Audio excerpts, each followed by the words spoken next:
5 দিনের চীন সফর শেষে দেশে ফিরেছেন মির্জা ফখরুল ইসলাম আলমগীরের নেতৃত্বে 9 সদস্যের প্রতিনিধি দল। হযরত শাহজালাল আন্তর্জাতিক বিমানবন্দরে সফর নিয়ে ব্রিফিং করছেন তিনি। আমরা সরাসরি চোখ দিচ্ছি সেখানে।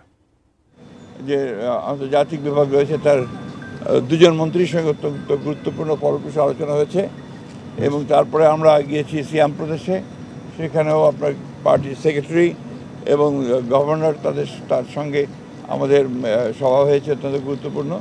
এবং কতগুলো চীনের জেলা, অর্থাৎ আপনার বাইরে, শহরের বাইরে, যেটাকে আপনার ওনাদের যে জেলা দেখতে গিয়েছিলাম, গ্রাম দেখতে গিয়েছিলাম আমরা। এবং আমরা আপনার আজকে কমিউনিটি দেখতে গিয়েছিলাম সিয়াম শহরেই।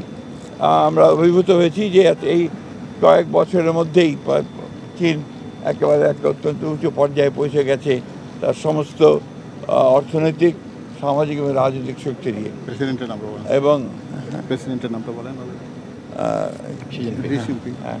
এবং আপনি জানেন যে শি জিনপিংয়ের নেতৃত্বে আপনারা চীন আজকে অনেক চমৎকার একটা উচ্চতায় পৌঁছেছে, যে উচ্চতা আমি মনে করি যে বাংলাদেশে শুধু নয়, সমগ্র বিশ্বের যে একটা ভারসাম্য রক্ষার ক্ষেত্রে গুরুত্বপূর্ণ ভূমিকা পালন করবে। আর সবচেয়ে বড় কথা যেটা, যে আপনারা সবাই ইতিমধ্যে জানেন যে আমাদের দলের ভারপ্রাপ্ত চেয়ারম্যান জনাব তারেক রহমান সাহেবকে তারা দাওয়াত করেছেন এবং আমরাও তাদেরকে দাওয়াত করেছি, তারা দাওয়াত গ্রহণ করেছেন। মধ্যে পার্টি টু পার্টির একটা জন্য একটা MOU করার আলোচনা হয়েছে, পুরোটা আপনারা জানতে পারবেন।